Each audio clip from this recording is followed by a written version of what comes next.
Milestone school and college বিমান বিধ্বস্তের ঘটনায় ৬ সদস্যের তদন্ত কমিটি গঠন করেছে স্কুল কর্তৃপক্ষ। আগামী ৩ কার্যদিবসের মধ্যে তদন্ত প্রতিবেদন জমা দিতে হবে তদন্ত দলকে। স্কুল খোলার বিষয়ে এখনো কোনো সিদ্ধান্ত হয়নি। এদিকে শিক্ষক এবং প্রশাসনের লোক ছাড়া শিক্ষা প্রতিষ্ঠানটির ভেতরে আজকে কাউকে প্রবেশ করতে দেয়নি কর্তৃপক্ষ। এতে ক্ষোভ প্রকাশ করেন নিহত শিক্ষার্থীদের স্বজনেরা। তাদের দাবি ঘটনার সুষ্ঠু তদন্ত হোক। রফিক মাহমুদের রিপোর্টে বিস্তারিত। মোহাম্মদ আলামিন মাইলস্টোন স্কুল অ্যান্ড কলেজের ফটকে দাঁড়িয়ে অপলক দৃষ্টিতে চেয়ে আছেন প্রতিষ্ঠানটির দিকে। সোমবার মাইলস্টোনে প্রশিক্ষণের জন্য ব্যবহৃত যুদ্ধবিমান বিধ্বস্তের ঘটনায় একমাত্র ভাগ্নে সপ্তম শ্রেণীর সামিউলকে হারানোর দুঃসহ স্মৃতি এখনও তাড়া করে বেড়াচ্ছে আলামিনকে।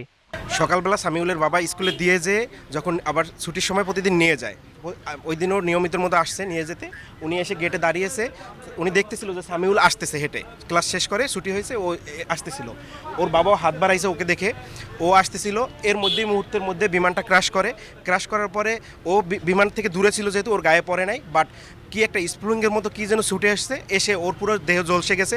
ক্যাম্পাসের ভেতরে ঢুকতে না দেয়ায় বুধবার সকাল থেকেই প্রতিষ্ঠানটির প্রধান ফটকের সামনে ভিড় করছেন আলামিনের মতো স্বজনহারাদের অনেকে।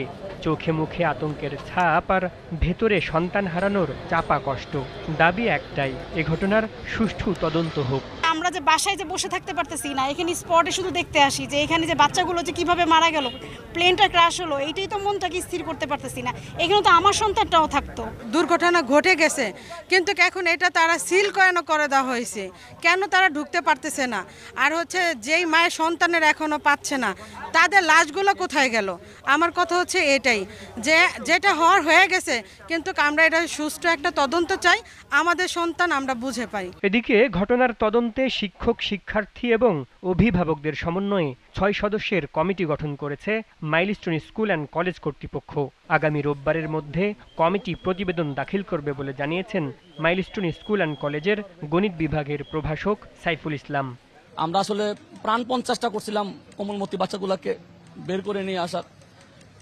ওদের চিৎকার চেঁচামেচি শুনে আমরা আসলে কি করব আমরা বুঝতে পারি নাই। ছুটি হওয়ার পরে কিছু বাচ্চা ওয়েটিং এ ছিল গার্ডিয়ানের জন্য, কিছু বাচ্চা ক্যাম্পাস লিভ করে চলে গেছে। তো এই জন্য আসলে হতাহতের খবরটা আমরা এক্স্যাক্টলি বলতে পারতেছি না। এটা নিয়ে তদন্ত কমিটি গঠন করা হয়েছে আমাদের ৬ সদস্য বিশিষ্ট। আমরা হয়তো তদন্ত কমিটির যে রিপোর্ট আসবে সেটা আপনারা জানতে পারবেন। প্রতিষ্ঠান খোলার ব্যাপারে এখনো কোনো সিদ্ধান্ত হয়নি বলেও জানিয়েছেন এই শিক্ষক। Rafiq Mahmud, GTV news, Dhaka.